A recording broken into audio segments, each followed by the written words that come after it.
My name is Tori Morrison. I'm 29 years old. 2 days ago, my mother called to tell me I wasn't invited to Thanksgiving. Not because of a schedule conflict, not because of travel, because my sister's new rich boyfriend was coming to meet the family, and my presence would embarrass her. I spent my whole life being the one who set the table, washed the dishes, and left before dessert so my sister could shine. I thought I was being a good daughter. Turns out I was just convenient. What happened the day after Thanksgiving, when that same boyfriend showed up at my door, changed everything my family believed about me and about themselves. Before I take you back to that phone call, if this story resonates with you, please hit like and subscribe, but only if you genuinely connect with it. And if you're watching right now, drop your location and local time in the comments. I'd love to know where you are. Now let me take you back to last Tuesday evening, the night my mother's phone call cracked something open that had been sealed shut for 29 years. Every Thanksgiving in the Morrison house runs on a system. My mother, Linda, starts planning 3 weeks out. The menu, the centerpiece, the seating chart, everything calibrated to impress whatever neighbors, cousins, or church friends she's invited that year. In our small town outside of Macon, Georgia, Thanksgiving at the Morrisons is an event. People talk about it at the hardware store, they talk about it at the post office. And every single year I'm the one who makes it happen. I show up at 6:00 in the morning, I peel potatoes, I baste the turkey, I polish silverware my mother only uses once a year, I arrange flowers, I mop the kitchen floor twice, once before guests arrive, once after someone inevitably spills cider. Megan, my older sister, shows up around noon. Hair done, nails done. She breezes in like a guest at her own family's dinner, kisses Mom on the cheek and sits down. Mom introduces Megan to everyone. This is my Megan, she works in fashion in Atlanta. She says it like she's unveiling a painting. She doesn't introduce me. I'm just the woman in the apron refilling water glasses. Last year I made Grandma Dot's stuffing from scratch. Her recipe, her cast iron skillet, her technique, took me 3 hours. When Mrs. Patterson from next door asked about it, Mom smiled and said, Megan ordered it from that new place downtown. I stood in the kitchen doorway holding a serving spoon. Megan didn't correct her. Mom didn't blink. Grandma Dot wasn't there that year. Her hip was acting up, so I swallowed it like I always did. This year though, there was no invitation to swallow, just silence, for 2 full weeks. Tuesday, 6 days before Thanksgiving. I was in the workshop sanding a drawer front when my phone buzzed on the bench. Mom, I wiped my hands on my jeans and picked up. Tori, honey. Her voice had that cotton-wrapped quality, soft on the outside, something hard underneath. I need to talk to you about Thursday. Okay, Megan is bringing someone home. His name is Garrett. He's very successful, very well off. This is the first time she's bringing a boyfriend to meet us and she wants everything to be perfect. I waited. She feels it would be better if you weren't there this year. I still waited.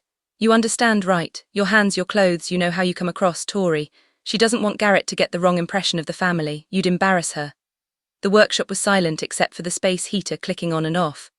I looked down at my hands, calloused from 4 years of shaping walnut and oak, stained with linseed oil in the creases of my knuckles. These same hands built Grandma Dot's bookshelf when she couldn't afford one. They rebuilt the bathroom vanity Mom brags about to her book club, though she tells everyone Ron did it. I understand, I said, and I hung up. I sat on the stool next to my workbench for a long time. I didn't cry. Something beyond crying was happening, like the last bolt holding a heavy door had finally slid loose, and the door was swinging open into a room I'd been afraid to enter. My phone lit up 3 times that night. Grandma Dot, each time I let it ring. I wasn't ready to hear kindness yet, it would have broken me. Here's the thing, this wasn't new. The Thanksgiving call was just the first time someone said it out loud. I'd been cut from Megan's graduation party because my outfit was too casual. I wasn't invited to Mom's friend's baby shower because I don't do small talk well.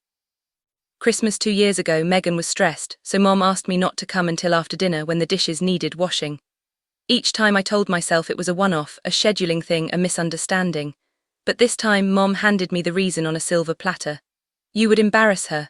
Not we need the space, not it's complicated, just you the way you are a problem.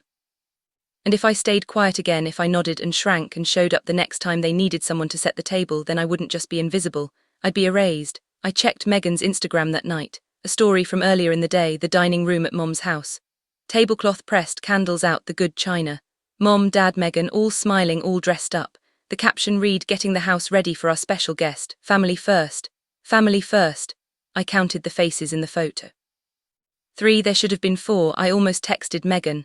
Almost typed out something like, really? Or you couldn't at least tell me yourself. But I put the phone down because the question that actually mattered wasn't why they didn't invite me. The question was, who was this boyfriend that my entire family was willing to erase a daughter for? I'd find out soon enough. Just not the way any of us expected. Wednesday morning I drove to the grocery store and bought a small turkey breast, a bag of Yukon Golds, a can of cranberry sauce and a bottle of wine. Thanksgiving for one. The cashier, Ruthie, who's known me since I was in braces, looked at my basket and said, "Not going to your mama's this year." "Busy," I said, smiled, moved on. That evening Grandma called again. This time I picked up. Tori Marie Morrison. Full name, never a good sign. "Your mother tells me you're not coming Thursday, says you're busy." "I am busy, Grandma." Silence, the kind of silence that only a 78-year-old woman who has raised 3 children, buried a husband and survived a hip replacement can produce. "I'm old, Tori, not deaf and not blind." I pressed my lips together. "You come see me Saturday, that's not a request." "Yes, ma'am."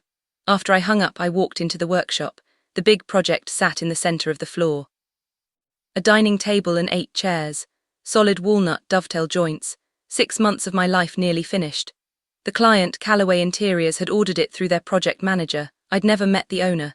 Just exchanged specs and sketches through a woman named Dana. Biggest commission I'd ever landed. The invoice on my desk read $47,000. Thanksgiving Day I roasted my little turkey breast, made mashed potatoes from Dot's recipe, and ate alone at my kitchen counter. Then I went to the workshop and ran my hand along the tabletop I'd been building for someone else's family dinner. 8 chairs, room for everyone. Friday morning, 7:45, my doorbell rang. I opened the door in sweatpants and a flannel shirt, coffee still in my hand. Mom stood on the porch, no greeting, no happy belated Thanksgiving, just, "Why didn't you answer your phone last night?" Behind her, Dad, hands in his jacket pockets, staring at the welcome mat like it owed him money. And behind them Megan, jaw tight, eyes darting. Next to her stood a man I'd never seen. Tall, dark hair, winter coat that looked like it cost more than my truck. He was the only one who didn't look angry, he looked curious. "Come in," I said, because that's what you do when your family shows up unannounced, even when they forgot you exist 48 hours ago. They filed in. Mom surveyed my living room like she was appraising a crime scene.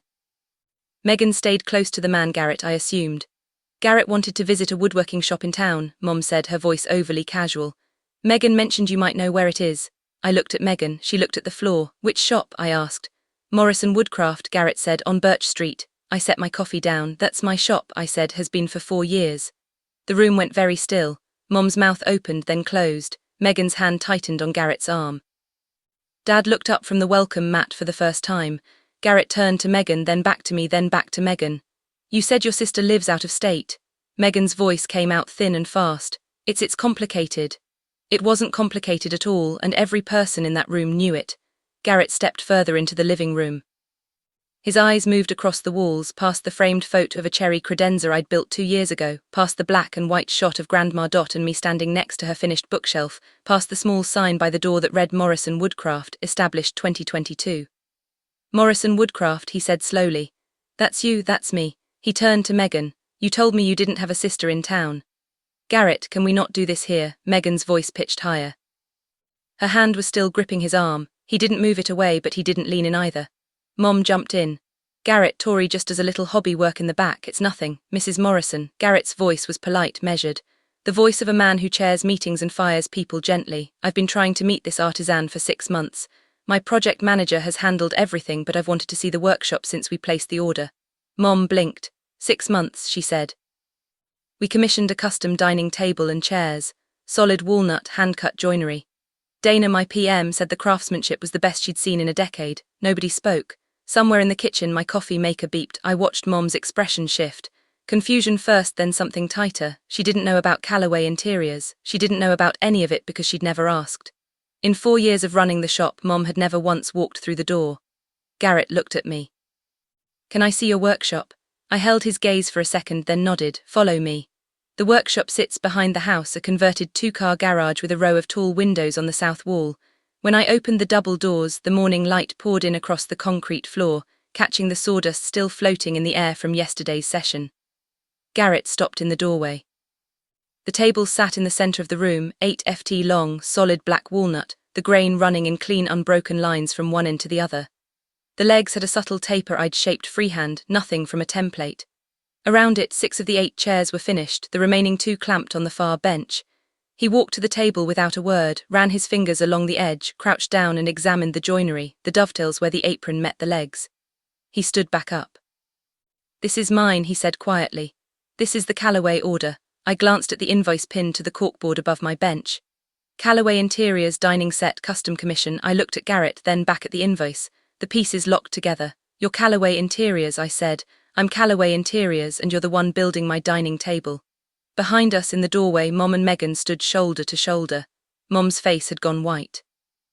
Not embarrassed white, but the color of someone watching a building they constructed start to lean. Megan stared at the table like she'd never seen wood before. Dad lingered a step behind them. He was looking at me though, not at the table, not at Garrett, at me. And on his face was something I hadn't seen in years. It might have been recognition. Okay, I need to pause here for a second.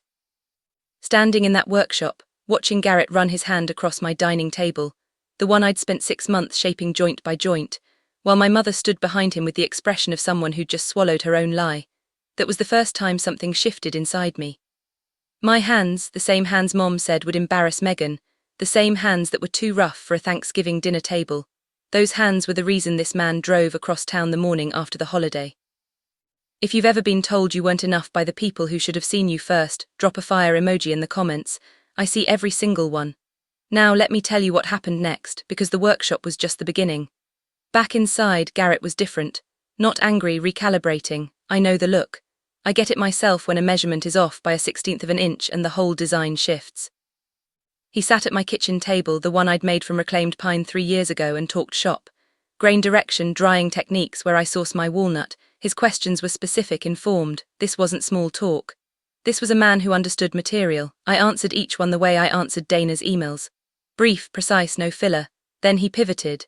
"Megan," he said, turning toward her. She was leaning against the kitchen counter, arms crossed. "Why didn't you tell me your sister was the artisan? I've been talking about this table for months. You've heard me." Megan's arms tightened. "I didn't know, that was a lie." Mom had mentioned my workshop in front of Megan plenty of times, just never with pride, always with that dismissive flick of the wrist. Tori's still playing with her little wood projects. Megan had heard, she just hadn't listened. Mom stepped in with the rescue play. "Well, Tori doesn't really talk about work at family dinners." Garrett, still calm, still measured. "She wasn't at the family dinner." The sentence sat in the room like a stone dropped into still water. Nobody moved, nobody picked it up. Mom's mouth worked for a moment, the reflexive start of a defense she couldn't finish, because the defense was we didn't invite her. And she couldn't say that out loud, not to this man, not after everything she'd done to impress him. Garrett watched her, patient, waiting. She didn't fill the silence for once in her life. Megan pulled Garrett toward the hallway, not quite out of earshot. "My house isn't that big. Baby, this is awkward. Can we just go? I'll explain everything later." "Explain what exactly?" "Tori and I, we have a complicated relationship. She's different. She chose this life. She said this life the way someone says that neighborhood, cordoned off, lesser, somewhere you drive past." Garrett looked back toward the workshop door. Through the window you could see the table, the chairs, the wall of hand tools, chisels, planes, marking gauges. Each one hung with precision. The technical drawings pinned above the bench. This wasn't a hobby shed. This was a production studio. "She chose this," Garrett repeated. "Can we please just leave?" Mom was already pulling on Dad's sleeve. "We should go." "This isn't." My phone rang. I checked the screen. "Grandma. I answered. Tori's voice sharp as a finished nail. "You sound funny." "Is someone there?" "The whole family, actually." A pause, then very quietly, "Finally." I didn't know what she meant. "Not yet. I'm coming over," she said. "Grandma, your hip Margaret next door has a car and nothing to do. I'll be there in 40 minutes. She hung up before I could argue. I put the phone back in my pocket and looked at the 4 people standing in my kitchen. Mom with her jaw set, Megan with mascara threatening to run, Dad examining the grain pattern of my kitchen table like it held the answers to everything, and Garrett standing apart from all of them, watching the family he thought he knew rearrange itself in real time. Nobody was leaving, not yet. We moved to the living room, not by agreement, just gravity. People sit when they don't know what to do with themselves. Mom took the armchair, positioned herself like she was chairing a committee meeting. I recognized the posture. She was about to manage this. "Garrett." She used her warm voice, the one she saves for company. "I want you to understand. Tori is very talented in her own way. We're all proud of her, but yesterday was a special occasion. We wanted it to be focused for Megan, and Tori understood that." Garrett leaned forward. "Understood what exactly?" "That it was best for everyone if she stayed away." "I wouldn't put it like that." "How would you put it?" Mom's composure cracked, just a hairline fracture. "Garrett, I have spent 30 years keeping this family together. I know what works and what doesn't. And when your daughter is meeting someone important, she stopped, caught herself, realized someone important was sitting 3 ft away staring at her. Garrett didn't flinch. Mrs. Morrison, I was the important guest. And the person I most wanted to meet in this town, apparently, wasn't invited to the dinner. Megan covered her mouth, not in shock, in damage control. She was calculating fast, trying to find the angle that would make this go away. Dad sat in the corner of the couch. He hadn't spoken since he arrived. His hands were clasped between his knees. He looked like a man who'd been sitting exactly like that for 30 years. And I stood by the window, watching it all the same way I've always watched my family perform, from the edges, from the doorway, from the kitchen. Only this time someone noticed I was standing there. The tears came right on schedule. Megan's chin trembled, her eyes filled. She pressed her palm to her chest like she was holding something fragile together. I'd seen this performance at every family crisis since she was 16. The fight with Dad about the car. The time she maxed out Mom's credit card, the argument about moving to Atlanta. Megan cries, Mom comforts, everyone else becomes the problem. You don't understand what it's like, Megan said, voice breaking beautifully. Growing up with someone who's always different. I was to protect everyone. I was trying to make sure the dinner went well. Mom crossed the room and put her arm around Megan's shoulders, right there in my living room in my house, comforting the person who erased me. See. Mom said, turning toward me, this is what happens, Tori, you always cause problems. I felt it land, 29 years of that sentence, and it still landed.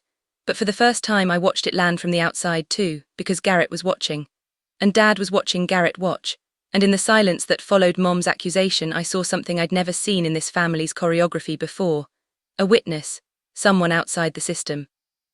Someone who hadn't been trained to accept that Megan's tears meant the conversation was over. Someone who didn't know the script. Garrett looked at Megan, looked at Mom, looked at me.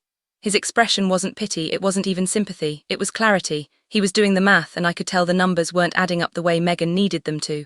There it was, the script, 29 years of the same script. But this time there was someone in the audience who hadn't bought a ticket. Garrett stood up, he didn't raise his voice, didn't gesture, just stood the way men stand when they've made a decision and are done waiting to deliver it. Megan, calm, direct, you told me you didn't have a sister nearby, you told me she wasn't close to the family, you let me walk into Thanksgiving thinking there were 3 of you, I didn't lie, you erased her. The word landed like a hand on a table, clean, final. Mom tried to intervene. Garrett, please, this is a family matter. With all due respect, Mrs. Morrison, I'm speaking. He turned back to Megan and his voice carried something heavier than anger, disappointment, the bone-deep kind. I built my company from a garage. I sanded floors for 3 years before anyone took me seriously. I know what these hands look like. He nodded toward me. I know what it costs to build something real with them. He paused, let the room catch up. And you asked your family to hide the one person in this house who actually builds things with her hands because you were ashamed of her. Megan opened her mouth. Nothing came out. Dad shifted on the couch. He was staring at Garrett like a man seeing his own silence described back to him by a stranger. Mom's arm had dropped from Megan's shoulders. She stood alone now in the center of my living room, stripped of the narrative she'd spent decades polishing. The doting mother, the proud family. The well-curated life. I didn't say anything, didn't need to. The silence was doing all the work, and for once I wasn't the one sitting inside it alone. I stepped away from the window. Mom, my voice was steady. I'd practiced this sentence without knowing it.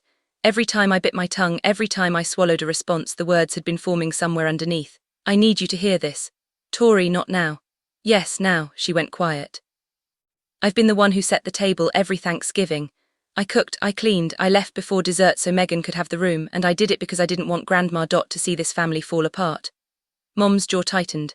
Megan looked at the floor. But yesterday you didn't just leave me out, you told me I was an embarrassment, that my hands, these hands, would ruin Megan's night. I held them up, both of them, calloused, nicked, stained with walnut oil. The same hands everyone in this room had benefited from and nobody had acknowledged. I'm not angry, Mom, I'm done. Done with what? Done performing, done being the person who holds everything together and gets hidden when company comes. I looked at Dad. I needed you to say something. For 29 years, Dad, anything. He met my eyes, his were wet. He opened his mouth and closed it again. Classic Ron Morrison. I love this family, I said. But I will not sit at a table where I need permission to exist. The room held its breath.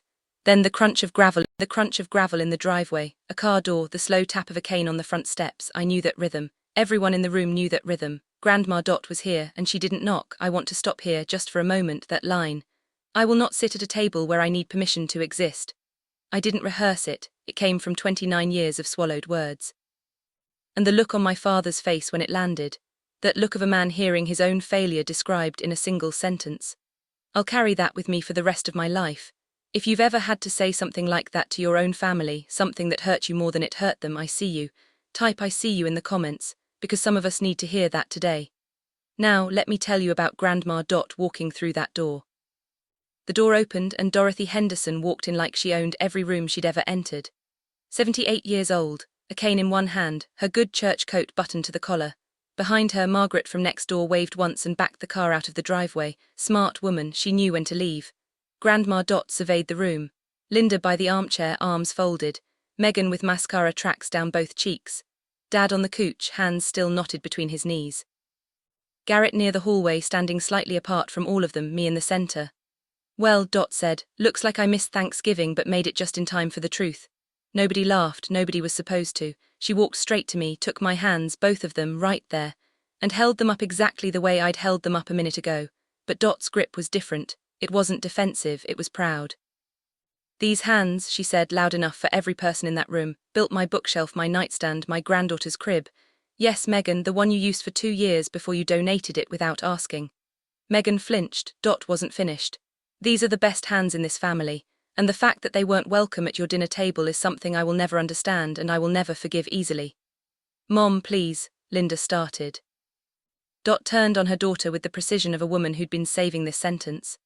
Linda, I sat at your Thanksgiving table for 15 years watching you treat this child like the help. I kept quiet because I thought you'd see it yourself. She paused. I was wrong. The room rearranged itself after Dot spoke. Not physically, nobody moved, but the center of gravity shifted. Mom was no longer running this scene. Garrett cleared his throat. Tori, I owe you an apology. For what? I had no idea my girlfriend told her family to exclude you, especially because of me. You didn't know. I know now. He turned to Megan and his voice dropped, not in volume but in warmth. You told me she'd embarrass you. The woman building a $47,000 dining table for my company would embarrass you. The number hit the room like a flash of lightning in a quiet field. $47,000. For a moment nobody breathed. Mom's lips parted. Her eyes cut to me, then to the workshop door, then back to me. I could see the arithmetic happening behind her face. Years of Tori's little hobby crumbling into dust. Dad looked up. Something in his posture straightened, just barely, like a man hearing a verdict. That's Megan's voice was small. That's how much it costs. That's how much talent costs, Megan, Garrett said. He didn't say it cruelly. He said it the way someone corrects a fundamental misunderstanding. Clearly, without pleasure. I didn't react to the number. I already knew what my work was worth. I price every commission myself. But for my family, standing in my house in front of my workshop, surrounded by the evidence of a career they'd dismissed for 4 years, this was the first time they'd ever heard a dollar amount attached to my name. Garrett picked up his coat from the back of the chair. I'd like to talk business with you, Tori, separately. Then to Megan. You and I need to talk too, but not here. Mom's composure broke. This is ridiculous. Her voice had the high, ragged edge it gets when she feels the room slipping away from her. Tori, you always have to make everything about you. We came here to help Garrett find a shop and now, Linda, stop. Grandma Dot's voice cut clean. Mom turned to her own mother and something I'd never seen before happened. Linda Morrison's eyes filled with tears. Mom, I have worked so hard to keep this family together. Everything I do, every dinner, every holiday, every phone call is for this family. And nobody sees it, nobody appreciates. You've worked hard to keep this family looking together. Dot leaned on her cane, steady as a post. That's not the same thing, Linda, it has never been the same thing. Mom stood there, mouth open, no words. It was the most honest silence I'd ever witnessed in our family. Dad rose from the couch. He walked to Mom and put his hand on her shoulder, didn't speak, but he didn't walk away either. For Ron Morrison that was a revolution, Megan quietly. I didn't mean for it to go this far. Dot pivoted to her oldest granddaughter. You didn't mean for it to be found out. That's different from not meaning it, sweetheart. Megan's face crumpled, not the artful tears from before, something raw. She turned toward the door, pulling her coat off the hook. I need to leave, she whispered. Nobody stopped her. Garrett followed a few steps behind, keys already in his hand. His jaw set with the expression of a man who's just learned something he can't unlearn. Mom and Dad left last. Dad paused at the threshold, opened his mouth, closed it, then I'm sorry, kiddo. 2 words, 30 years late, but he said them. When the door closed, it was just me and Grandma Dot. She lowered herself onto my couch with a sigh that carried about 50 lb of tension. I sat beside her. Neither of us spoke for a long minute. The house was quiet the way a room gets after a storm passes through, still vibrating, but the wind is gone. You did good, Tori, I don't feel good. Doing the right thing doesn't always come with a good feeling. Sometimes it just comes with a clear one. I looked at my hands again. I'd been looking at them a lot in the last 48 hours. This time though I wasn't ashamed and I wasn't proud, I was just settled. Grandma, can I ask you something? You're going to anyway. Why did you stay quiet so long? If you saw what was happening, she took a breath, because I thought your mother would come around. Because I didn't want to be the one to blow the family apart. Same reasons you stayed quiet, I imagine. She was right, exactly right. But today I realized something, she continued. I don't need you to sacrifice yourself so I can have a peaceful holiday. I need you to live right, and living right means telling the truth, even when the truth makes Thanksgiving uncomfortable. I leaned into her shoulder. She smelled like lavender and peppermint, the same as when I was 8 years old. I'm not asking them to apologize, I said. I don't need that to know what I'm worth. Good, but if they want me at the table again, they invite me as family, not as staff. Dot squeezed my hand. And if they can't, then I'll build my own table. I'm pretty good at that. She laughed, first real laugh I'd heard all day. 2 hours later, a knock at the workshop door. Garrett alone. He changed into a plain Henley and jeans, which somehow made him look more like than the cashmere coat had. He stood in the doorway for a moment, hands in his pockets, looking at the half-finished chairs on the bench. I'm sorry for the circus this morning, he said. Wasn't your circus? He almost smiled. Fair enough. He stepped inside, ran his hand along the arm of a finished chair. I'll get to it. I want to propose a partnership. Morrison Woodcraft supplies custom pieces for Callaway interiors. Not a one-time thing, ongoing. I kept sanding the chair seat I was working on, didn't stop. Why? Because this table is the best piece I've commissioned in 10 years, and I commission a lot. I want this quality in my showrooms. I'm a one-person operation. I know, I'm not asking you to scale. I'm asking you to keep doing what you're doing and let me put it in front of people who will pay for it. I considered this. Set down the sandpaper, looked him in the eye, send the terms to my project manager. I'll review them next week. He blinked, then nodded slowly. I expected that. Good. He paused at the door before leaving. For what it's worth, Tori, I grew up in a family that didn't see what I was building either. Took me years to stop explaining and just keep working. The work speaks, it always does. After he left, I stood in the workshop for a long time. The table gleamed under the overhead lights. 8 chairs, $47,000, $6 months of early mornings and late nights. The work speaks. I picked up the sandpaper and got back to it. That night after Dot had been driven home and the house was quiet again, I called her. You okay, baby? I don't know, but I feel lighter. Lighter is good. Lighter means you put something down. I sat on the workshop floor back against the wall, phone pressed to my ear. Through the window I could see the stars, clear and cold, the way they get in late November in Georgia when there's no cloud cover. Grandma, can I tell you something? MHM. After Mom's call on Tuesday, the one where she told me to stay away, I sat here and looked at my hands. And for about 10 seconds I was ashamed of them. I actually felt ashamed of these hands. Dot was quiet. And then I got angry at myself for being ashamed. And then I got tired of being angry, and then I just went back to work. Your grandfather, Dot said, and her voice softened the way it only does when she talks about him, told me something before he passed. He said, Dot, the one in this family who can hold a chisel without flinching, that's the one who'll be all right. I closed my eyes. He was talking about you, Tori. He saw it when you were 9 years old, carving a little bird out of a block of pine in his garage. He knew. I cried then. Not the loud kind, the quiet, slow kind that comes when someone tells you a thing you needed to hear 20 years ago. I don't need you to sacrifice so I can be happy, Dot said. I need you to live right. You said that already today. Some things are worth repeating. The next morning, 2 emails waited in my inbox. The first email was from Dana at Callaway Interiors. A partnership proposal, 6 pages, professionally formatted. I saved it for Monday. The second was from Dad. The subject line read, from Dad, as if I might not recognize his name. Tori, I should have said something years ago. I'm not good at this. Your mother loves you, but she doesn't see you. I want to say that's not my fault, but I know it is because I never said anything when I should have. I watched you build that shop from nothing. I watched you work 18-hour days. I watched you bring that table to life piece by piece, and I never once told you I was proud of you. I'm proud of you. I always was. I was just too quiet. I don't know if I can fix what's broken. But I want you to know I see you, Tori. I should have said it at the dinner table. I should have said it in front of your mother. I should have said it every single time she asked you to step aside so Megan could shine. I'm sorry, kiddo. Dad, I read it 3 times. Then I closed my laptop, walked to the workshop and picked up a chisel.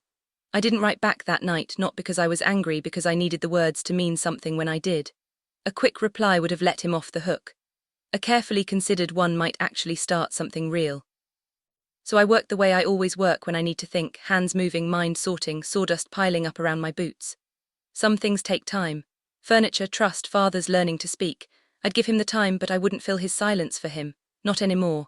2 weeks later, the news made its way through the usual channels, which in a town this size means it moved through the diner, the church parking lot, and the hair salon in roughly 72 hours. Garrett and Megan were done. Not a blowout, no public scene. He just told her plainly that he needed someone who didn't hide parts of their life.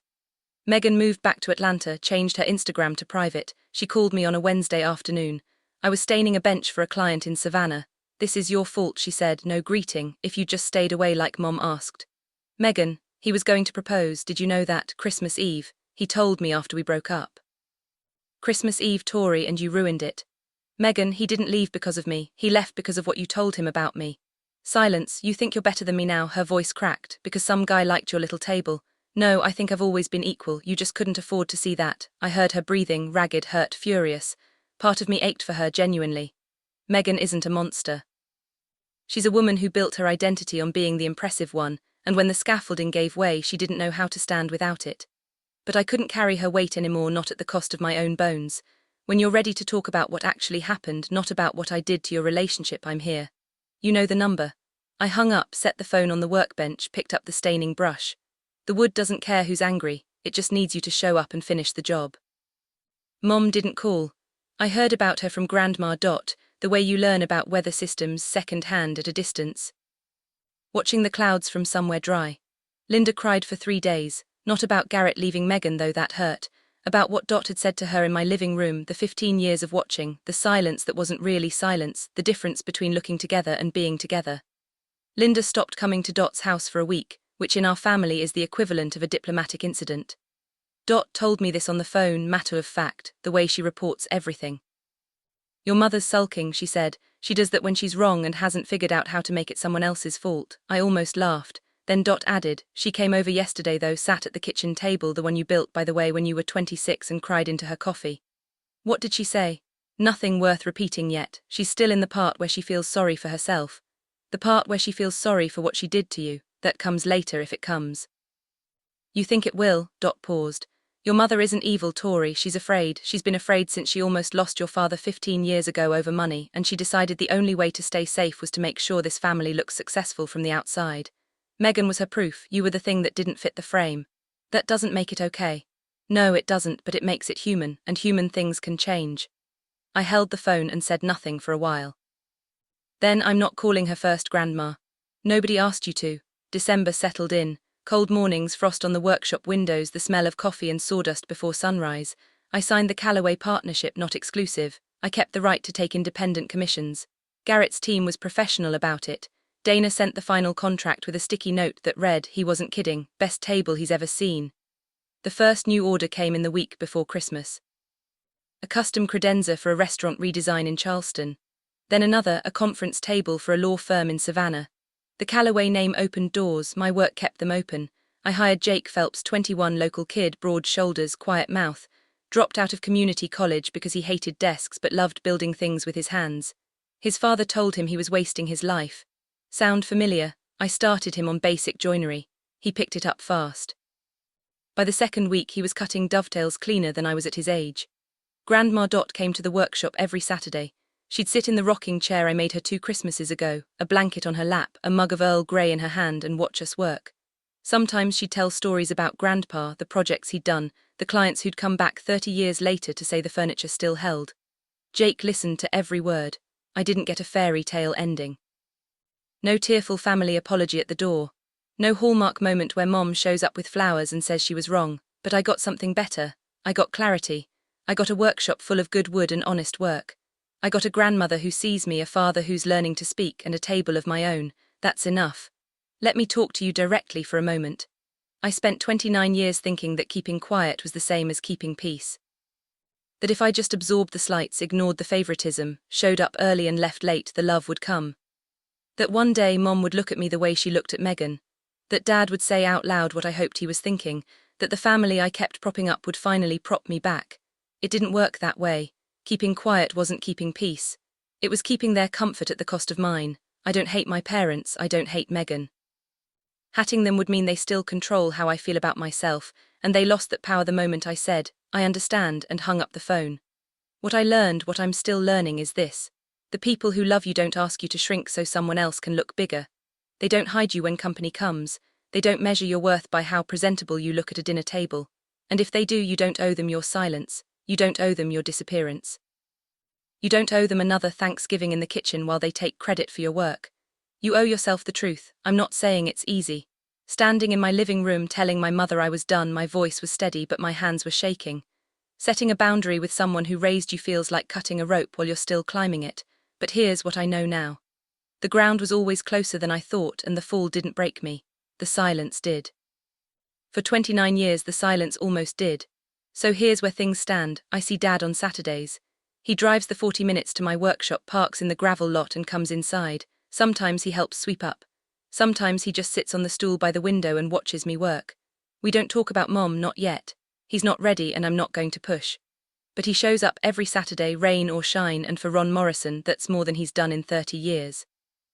I call Grandma Dot every evening, not because I have to, because I want her to know that the person she believed in is doing just fine. She tells me about her day. I tell her about whatever I'm building. Last week she asked me to make a spice rack for her kitchen. Nothing fancy, she said, just something with your hands on it. I'm using cherry, she'll love it. Mom hasn't called, I'm not waiting by the phone. If she does, I'll listen. I won't pretend the last 29 years didn't happen, but I'll listen, because Grandma Dot is right. Mom isn't evil, she's afraid, and fear makes people do ugly things to the ones closest to them. Megan texted me once, 3 words. Can we talk? I wrote back, when you're ready to talk about what happened, not about what I did to your relationship, I'm here. She hasn't responded. That's been 6 weeks now, and that's okay. Healing doesn't run on a schedule. Some wood needs months to dry before you can shape it. You rush the process, it cracks. I'm giving them the time, but I'm not standing still while they figure it out. I've got tables to build. Christmas morning, the workshop. Grandma Dot is in her rocking chair by the window, wearing the red cardigan she's had since 1998. She's got a mug of tea in one hand, and she's telling Jake about the time Grandpa built a rocking horse for the church auction and accidentally made it life-sized. Jake is laughing so hard he has to set down his chisel. Dad is in the corner, pushing a broom around a pile of shavings that doesn't really need sweeping. He's wearing a flannel shirt I've never seen before, not his usual khakis and polo uniform. He looks different, lighter. Like a man slowly remembering who he was before he started disappearing. On my workbench, the signed Callaway contract, a new set of plans for a walnut credenza, and a small card from Dot that reads, "Merry Christmas, Build-A-Girl, Grandpa would be so proud." I pick up a plane and run it along the edge of a board. The curl of wood peels away, thin as paper, and the grain underneath is flawless, clean, honest. No knots, no cracks, no hidden rot. I think about my mother's phone call, the words that broke something open. You would embarrass her. I think about Garrett in the workshop doorway, Dot holding my hands, Dad's email, Megan's silence. I look at my hands, calloused, nicked, stained with linseed oil and walnut dust, rough in all the places that matter. My mother said these hands would embarrass my sister. Garrett said these hands were the reason he drove 40 minutes across town. Grandma Dot said these hands were the best thing in this family, but I'll tell you what these hands really are. They're mine, and that's enough. That's my story. And if you made it this far, thank you. Not just for watching, for believing that someone's worth isn't measured by how presentable they look at a dinner table. Now I want to hear yours. Drop a comment. Have you ever had to draw a line with someone who was supposed to love you without conditions? Did it cost you the relationship, or did it save you? And if this story hit close to home, if you've ever been the one setting the table and leaving before dessert, check out the video linked in the description. It's about someone else who chose dignity over disappearing. I think you'll recognize her. I'll see you there.